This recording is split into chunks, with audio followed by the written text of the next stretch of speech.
What's up, everybody? We're here at the... You just said freestyle. Every year we come here. This is our 4th show in a row. 3rd? Yep.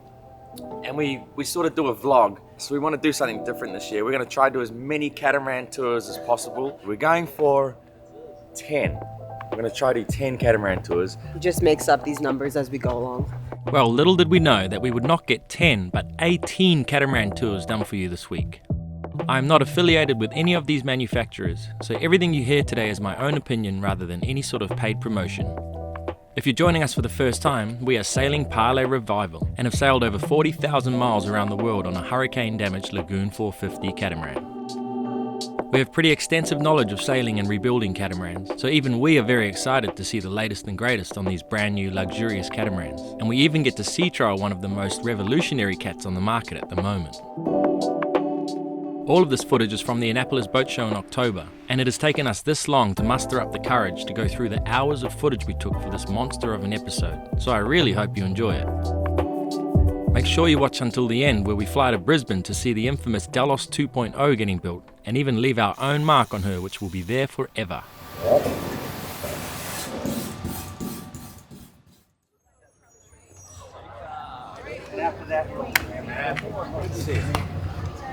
This is Jeff. He's the man that organises the entire YouTube creators booth here.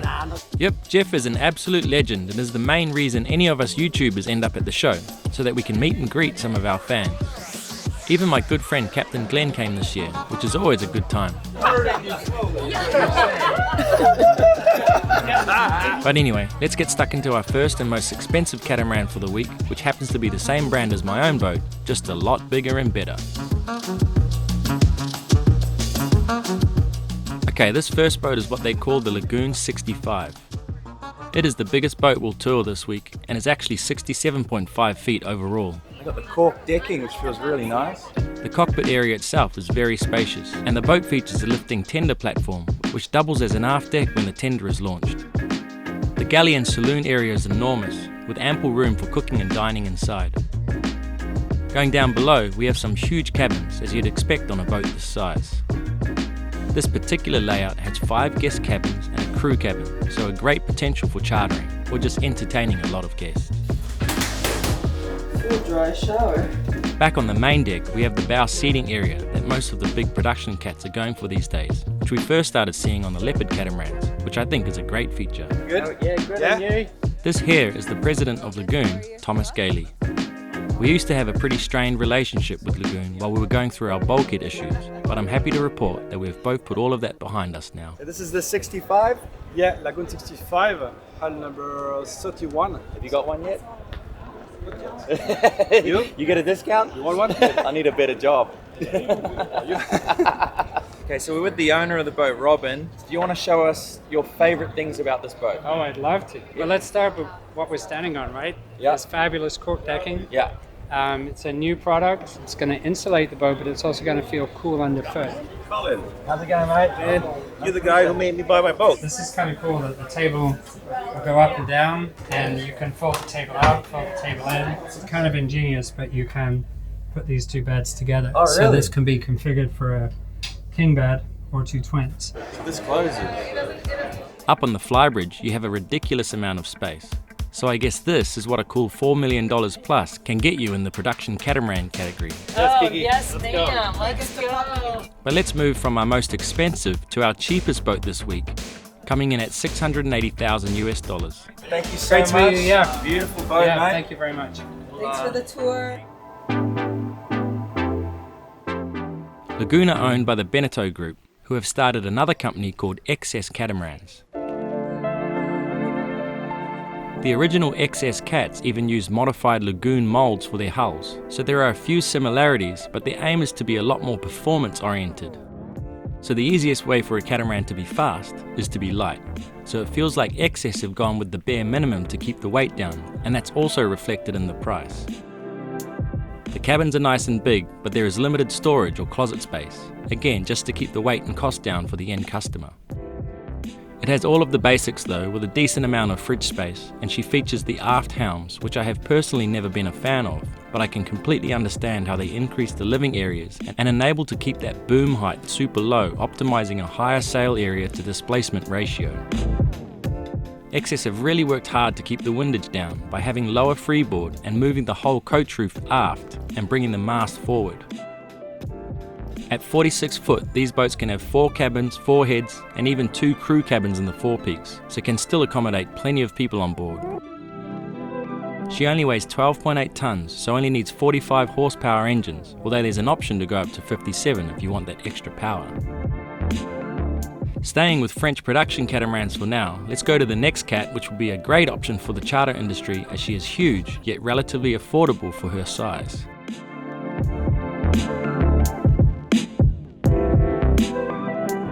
This is the biggest boat in the Fontaine Pajot range that doesn't have a flybridge, but rather a raised helm and a sun deck. How's it going, man? We're big fans. Oh, nice. Huge fancy. There are quite a few different cabin configurations available, up to a 6-cabin version, which would be amazing for charters. I like the position of this helm with the nice high seat, which gives the helmsman good visibility over the coach roof. The forward seating area is huge, but they've opted not to go for a door from the saloon out onto the bow. This isn't bad at all. The windlass hatch doubles as a little table, and I can see this space being used a lot, both at anchor, but also underway as well. There's quite a lot of solar on this particular boat, which is super important if you're going to live aboard. The sun deck, rather than a full flybridge, allows the boom to remain quite low, giving that added sail area down low like the XS catamarans. A flybridge normally requires the boom to be above head height, so this is a good compromise. My personal preference would be to have the full flybridge, as we navigate through shallow reefs and atolls all the time, and I'd prefer the high vantage point, but each to their own for sure. On the main deck, the huge sliding doors give a really nice open plan feel to the cockpit and saloon, and the galley is easily accessible from all angles. This is the owner's version with a huge bathroom, and the cabins are all decent size, with most of the beds configured sideways, which utilises the space better for storage and also movement around the cabin. The aft cabins also have the rear access doors, which is a nice feature as well. I'd say the focus of this boat is more centred around comfort than performance, so let's take a look at the next boat, which claims to have a balance of both. You're going to hear the term compromise a lot in this episode, and the compromise of having a more performance-based boat is that it is always going to feel a lot smaller. This boat is only a foot shorter than the last, but feels significantly smaller, and performance is usually synonymous with dagger boards on a catamaran these days. And when you put down, it's 2.5 meters down. Wow. And if it hits something, these are designed to break? Yep.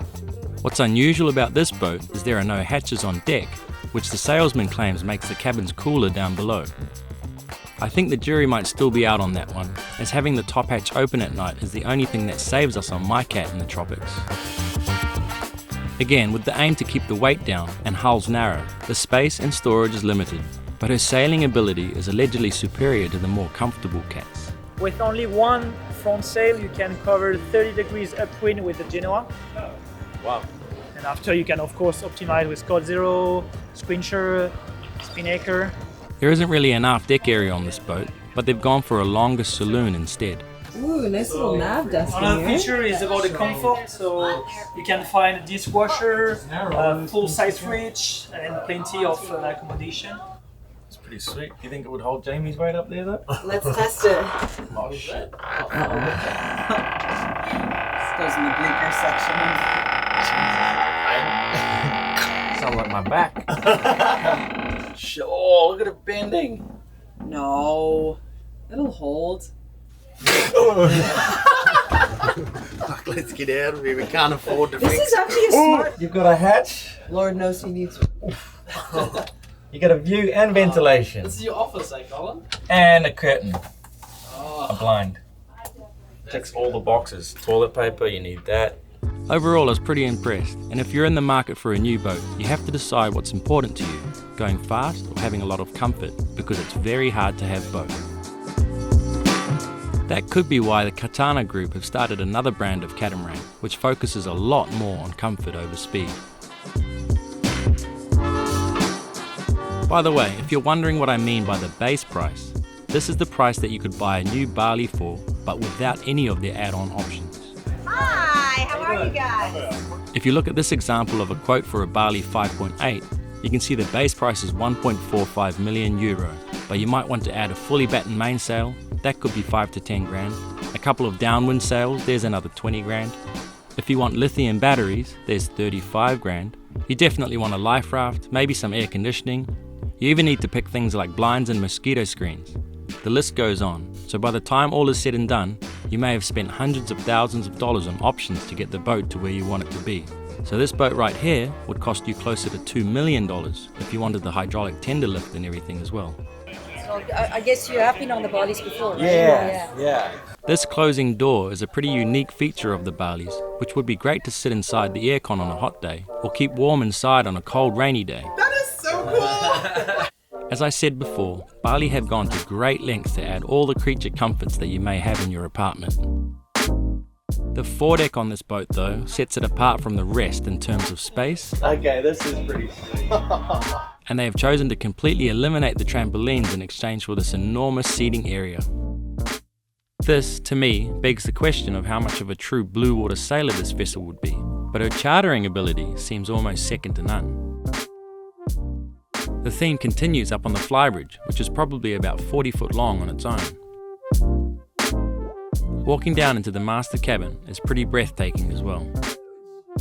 I've worked on super yachts on and off for about 17 years, and this is as spacious as most guest cabins you'll see on a super yacht, let alone a sailboat.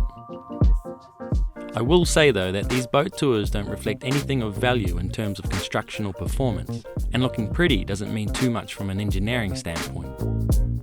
But the next boat, also built in France, is revolutionizing the catamaran market with a big focus on sustainability in terms of construction and propulsion systems, also featuring the most unique layout of all the catamarans you'll probably see today.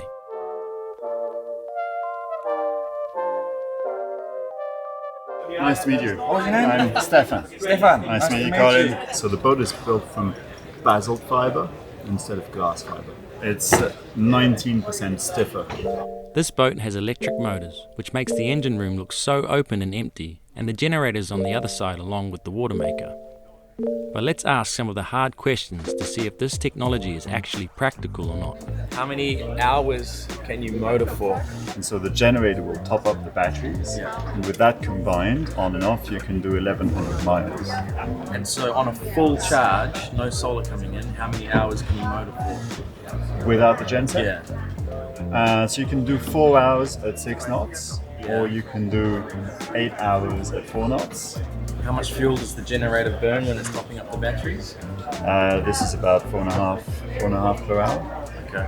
We designed the boat around having as much solar power as possible, much like you did. Then when you're under sail, you've got the solar plus the hydro generation. What sort of power can you see coming in from the generator, the hydrogen? The hydro generation, 2,000 watts. 2,000 watts? Yeah, 2 to 2,500 watts. Seriously? Yeah, cruising 10 to 12 knots boat speed. Yeah. Wow. Absolutely. She's a performance cat, right? So she will cruise double digits. How much batteries do you have? 60 kilowatt hours. Wow. So the bow area is huge, kept light with her big trampolines. And again, any boat that claims to be a performance boat these days will have dagger boards. So they descend by gravity and raised with the line. And what's interesting is they're central in the hull, which is the best space to have them for hydrodynamics. So this thing just sinks down? It just sinks down. Similar to the Bali and Catana catamarans, Windelo have kept their deck area largely enclosed.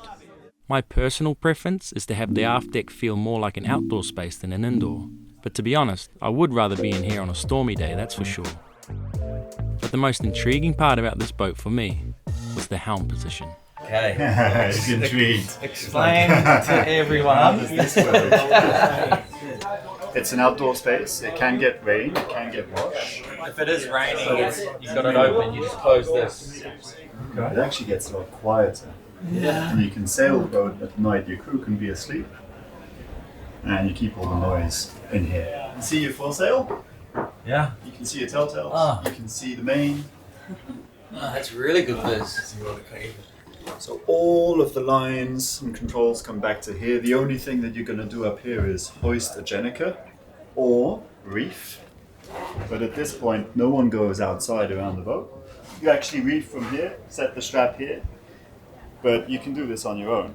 It never looks like it, but these are 2 meter waves. Holy crap, yeah, that's big seas. Upwind. And how much is this boat? This kitted out, let's be honest, it'll come out at 175, 180. Okay, can we see the cabins? Absolutely. Remember, she's a performance cat, right? So you should expect a little bit less space than usual. Well, it turns out that our new friend Stefan was being sarcastic when talking about the space down here. I was gonna say, this is big. The daggerboard trunk was well incorporated into the space, and the master bathroom was huge for a performance cat anyway. It's absolutely cool. How nice that portal is. As you'd expect, the forward cabins were a little smaller because of the shape of the performance hulls. But the boat wasn't short of any technology, that's for sure. So you got the 48 and 24 volt system. There's actually a super cool flow, which is from the motors back into the batteries. Thanks for the tour, appreciate it. Thank you so much. Cheers, mate. Little did I know that just in a few days we would get to take her out on a test sail, so we'll bring you guys along for the ride. How high can we point? So we can point 33 to the pound width. Okay, our next boat will be the last of our French catamarans, and is arguably the most high-end of all the boats in her size range. Oh my God! Thank you very much. You're very kind. You want to be on camera? Yes. This is a Privilege 580, so it's a 58-footer. That's a design that has been launched by Privilege about 4 years ago. The price tag on this one, fully equipped, will be around 3.6 million euro. Okay. Yes. Yeah. And this is all in. Right. Including the dinghy? We can throw it in. The Privilege 580 features the raised helm with all lines running back to it, and a huge fly deck area with a sunbed for lounging around. This is the only one that have the forward cockpit. Okay. With this huge door that leads to the master cabin.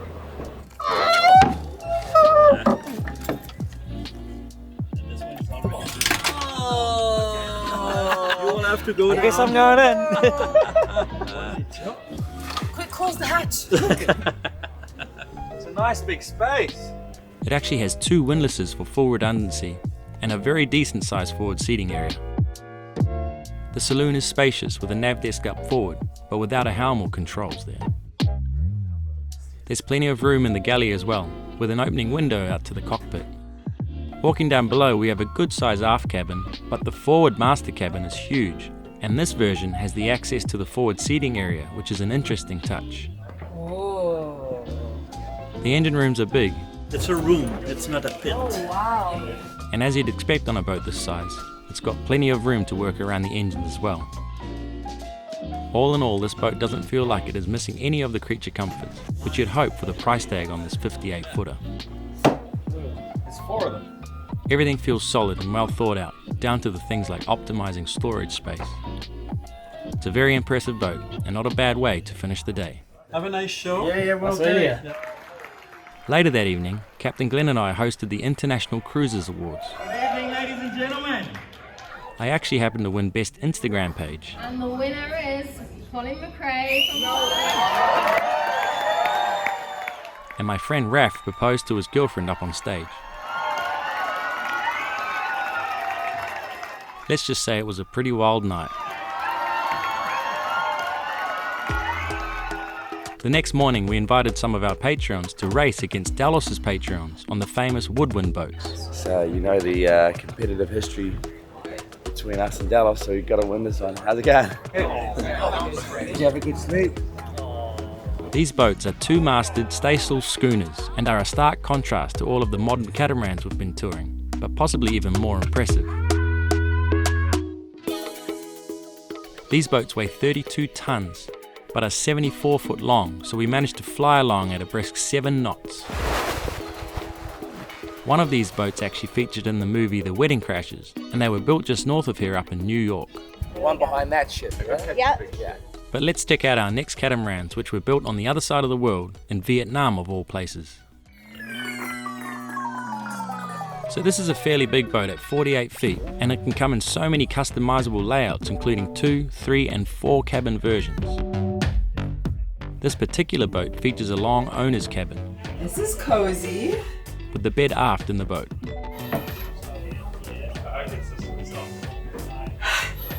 in the shower. They opted for dagger boards over the mini keel option, which has its usual pros and cons. This is the trunk for it here, so it does chew into the boat space a little bit, but you get the performance of the dagger board. It features the engines under the bed, which allow for a better shaft angle out the back of the boat for efficiency. Britt liked the idea of some of the other features on board. Oh, some pressure there. Including the forward seating area option. Nice.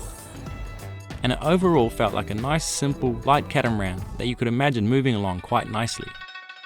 Our next catamaran, also built in Vietnam, is a little longer at 52 feet.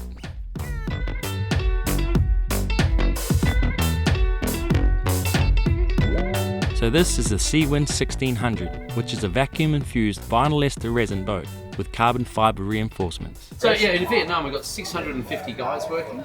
Big factory. Wow. We've just opened a new factory in Turkey as well. Really? Yeah.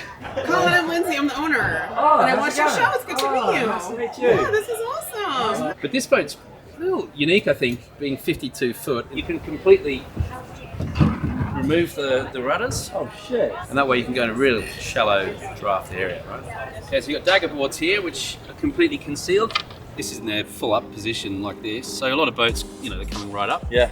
So overall, the Seawind 1600 feels like a nice blend of performance versus comfort. She's definitely not big and boxy like a Lagoon or Leopard, but still has a decent amount of space for dining and lounging around. She is propelled by two 57 horsepower Yanmars and has a nice big interior dining area and a huge galley with lots of counter space. There's nothing too fancy happening down in the cabin, but rather a simple, clean look, which I actually prefer for cleaning and upkeep. The owner's version bathroom is huge as well, so I think this is a very comfortable cruising cat, capable of probably doing some serious miles, most likely at a pretty comfortable speed. But speaking of speed, the next catamaran claims to be in a league of their own, and is also built in Asia, just to the north of the Seawind catamarans.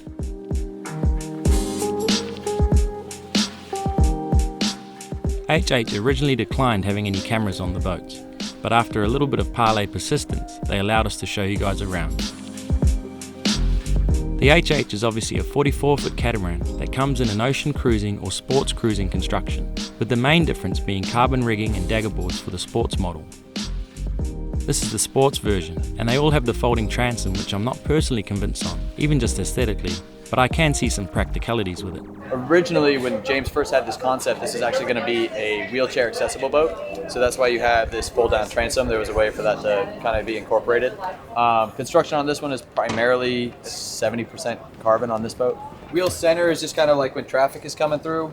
And then I put the wheel outboard. I've got all the room here to be able to just kind of flake the lines in the back. As that transom comes up, it kind of keeps everything contained. This side is kind of all the head sails. We still have the main sheet on this side, furling lines. Over there is all the main halyard controls, so reef lines, reef trips. And then we've got the hybrid on this, so it's a diesel engine with the shaft drive, and then the electric motor is built on the back side of that. So this is me cruising on the electric drive. Didn't have to wake anybody up, getting out off the anchor. You can just hear a little bit of the prop. But then if I wanted to, like that one's in a propulsion mode, so if I start the engine and start driving, then the electric motor turns into my alternator. Right. So I'm doing 5.5 kilowatts on that side. So I'm charging at both sides, it's like 11 kW. As with most performance catamarans, the helm is aft and tucked away out of the wind. I personally would not be a fan of cruising long term from back here, but I can certainly see the advantages from a racing perspective. Moving forward, she's got the carbon stanchions, carbon rig, carbon longeron, carbon dagger boards. This is all super expensive stuff, so I'm not surprised that she starts at $1.5 million. This huge opening window is a nice touch, which opens up the whole saloon area a little bit, and probably helps visibility from all the way back at the helm. The cockpit area is actually nice and spacious for a 44-foot cat, and all the windows open up to aid communication and again, the visibility from the helm stations. The saloon area feels really tight, as it's a performance cat, so spaciousness isn't a big priority. The narrow hulls make for a slim interior down below, but still a decent sized bed in this owner's version with a big bathroom up forward.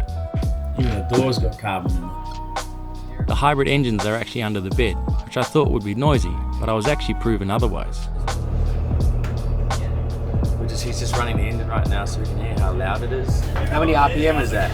It's like 2,000 RPM. Seriously? It's quieter than my boat. The forward cabin in the other hull was pretty tiny. So yeah, if you're focused on speed over comfort, these are the sorts of compromises you have to make.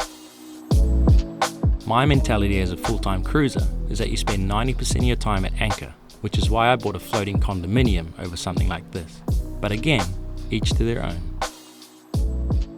HH aren't the only catamaran manufacturer focusing on performance though, with the next South African company doing everything they can to keep the weight down. What kind of boat is this? I don't know. CM46. This is a CM46. So this is the current Marine CM46, coming in at only 7 tons, and is possibly one of the lightest 46-foot catamarans you can find. Everything is designed to keep her weight down to an absolute minimum, and she consequently feels like one of the smallest 46 cats on the market. The interior resembles a race boat more than a blue water cruiser, and I guess that is exactly the point of this boat. The master cabin was a lot more spacious than the forward cabins, but everything's still kept to a bare minimum. It's pretty though. Absolutely everything is built in carbon fibre, so you can only assume that she absolutely flies along, which there is definitely a market for out there. Still staying in South Africa, we went on a similar size boat, but with a little more emphasis on comfort.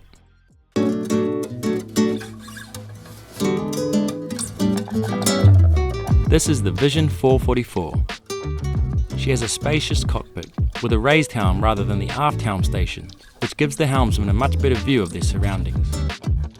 The claim of being built by sailors for sailors seems to hold true, with lots of storage lockers up forward for sails, etc., and a nice enclosed cockpit leading into a brightly lit saloon and forward-facing nav desk.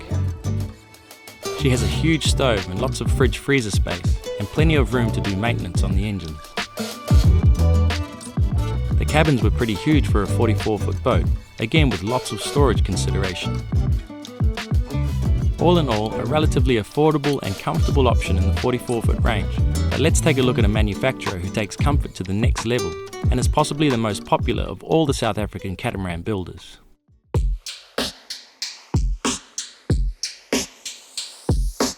Leopard catamarans are really popular for both private and charter use, as they really know how to utilise the space on board to create such comfortable living areas.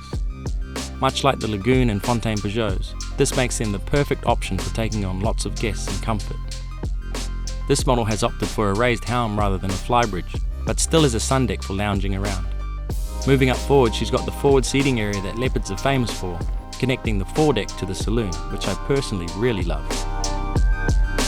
Like a lot of the big production cats, the interior feels huge, with the big square windows opening the place up to the outside world. Down below there is plenty of space, as the wide hulls allow for the transverse beds, as well as the normal bed configuration in the other cabins. Overall, it's a beautiful layout that utilises all of its 26-foot beam, and at 20 tons they've put a lot more energy into creating a comfortable boat than being performance-oriented, much like our next catamaran, also built in South Africa, which might be one of the most spacious catamarans for their size.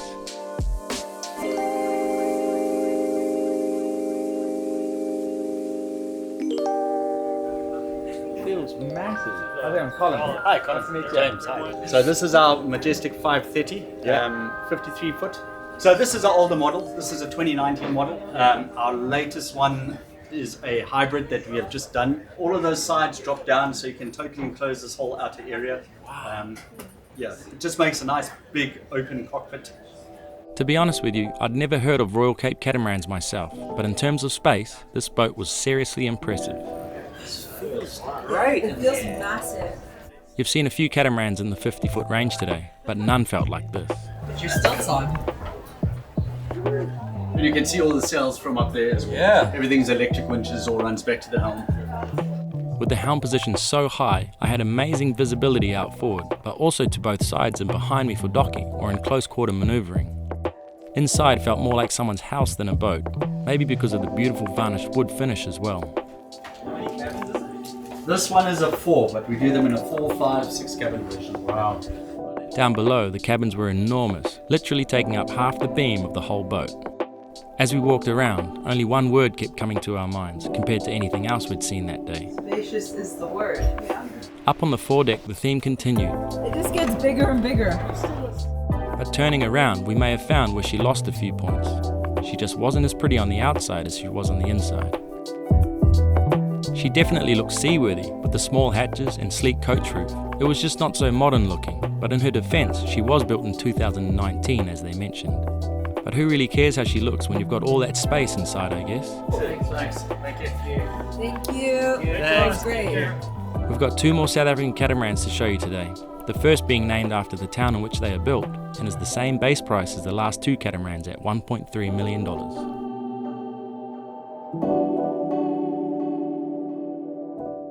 So this is Grant. He's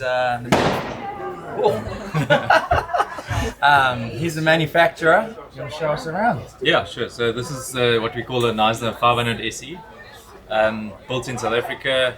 So we build in fairly small volumes. It's we do 5 boats a year, semi-custom. So we've got a general arrangement, 3-4 cabin, but aside from that, we offer quite a lot of customizability.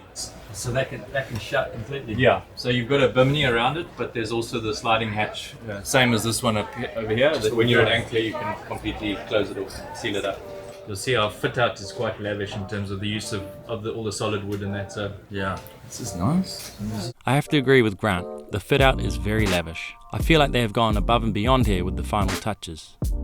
The owner's version has a beautiful desk down below and a spacious cabin with a nice view out to sea while you're in bed. She has nice big bathrooms on both sides and a unique use of some of the spaces for things like the washing machine. I was very impressed with the built-in toolbox with foam cutouts for all your tools. The technical spaces were very accessible and the workmanship looked absolutely top-notch. Overall, a very impressive boat, which seems like a cut above your average production catamaran, and still a fair bit cheaper than our final South African catamaran.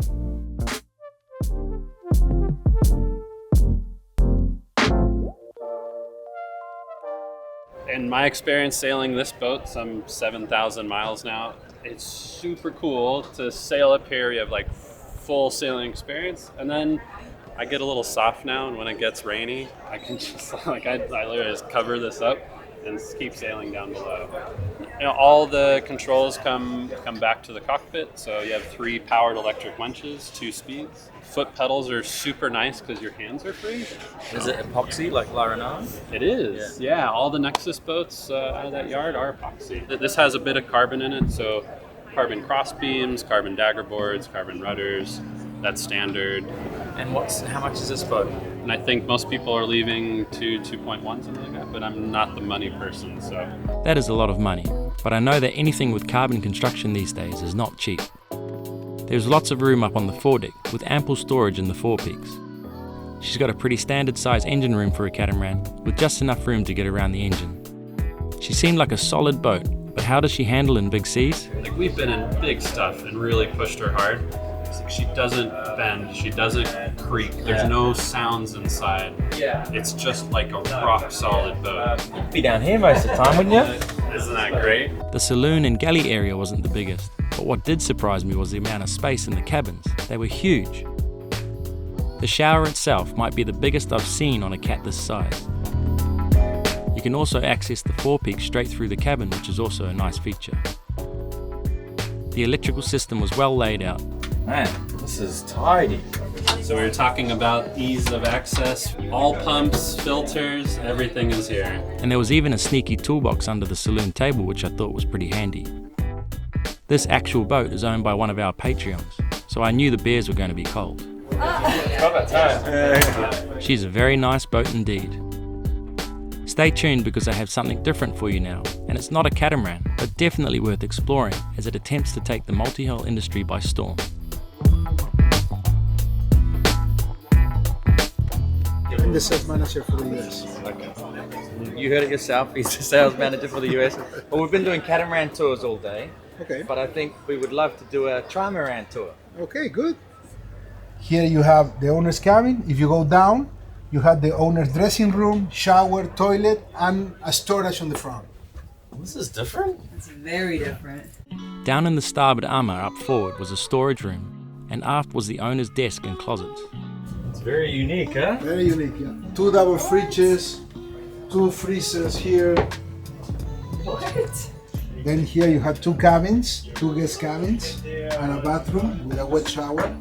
I'm not really sure what I was expecting, but this is obviously a lot different from the layout of a catamaran. There was a tiny kids cabin in the forepeak of the main hull. Then as you walk under the main deck, you enter a technical space, full with all of the engineering systems. You've got the batteries, laundry, water maker, aircon, then the tech space opens up all the way back down to the engine room. It was pretty impressive how every system on the boat was accessed from this one space under the main deck. It's hard to compare this to a catamaran, as they are so different, but this boat has a lot going for it. Love your show. Oh, cheers. Thanks for watching. On the aft deck is a countertop area equipped with sinks and fridges. Alex could tell that I was intrigued about how a boat like this would sail, so luckily for us, he invited us out for a sea trial the very next morning. It's going to be exciting. I've never actually sailed on a trimaran, I don't think, ever. We got the sails up, but there was not a lot of wind to start with as we headed further out into the Chesapeake Bay. Slowly but surely the wind picked up to around 12 knots apparent, and we were doing just under 8 knots boat speed.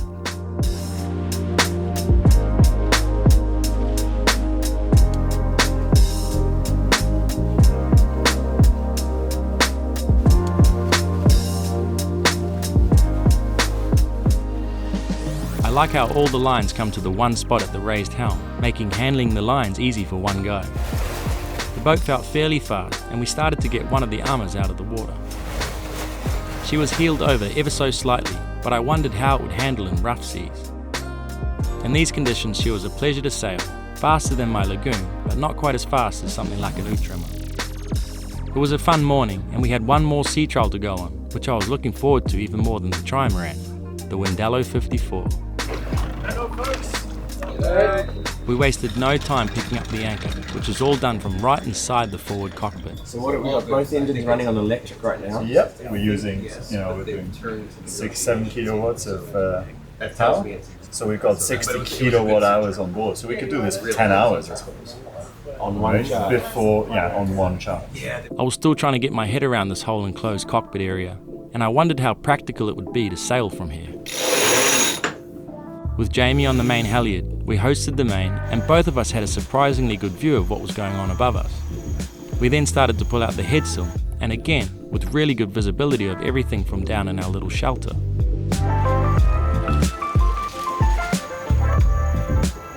We were completely warm and out of the wind, sailing along at 8 knots, and you could hardly even notice we were moving from inside the boat.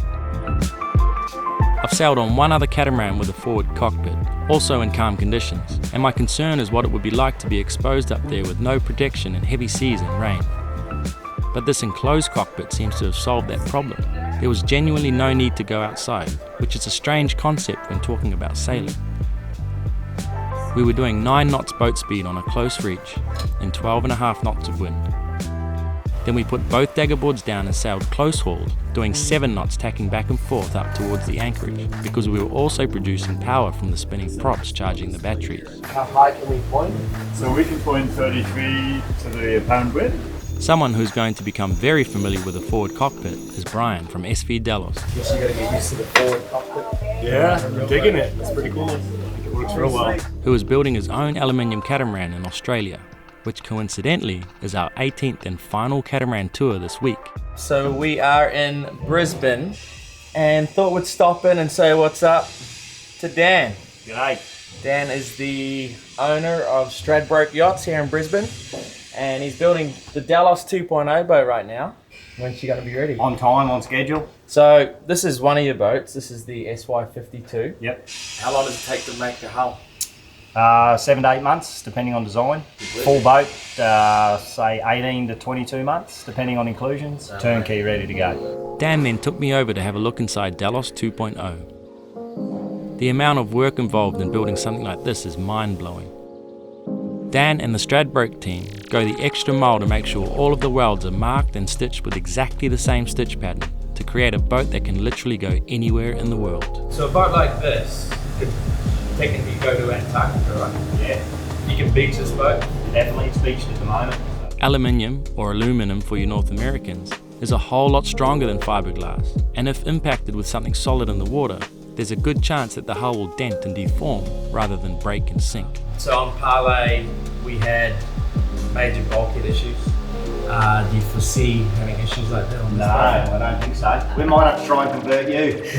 It is also lighter than most 52-foot cats at 14 tons, so not only will she be strong, she'll be fast as well.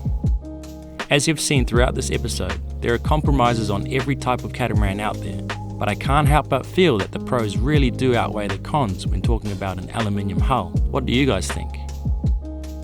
I'm not sure what Dan and Kurt were thinking, but they let Jamie weld up a few frames on Brian's boat when he wasn't there.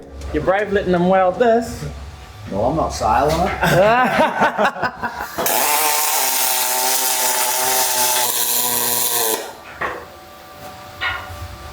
Once we clean them up, it'll look a lot better. I did these too.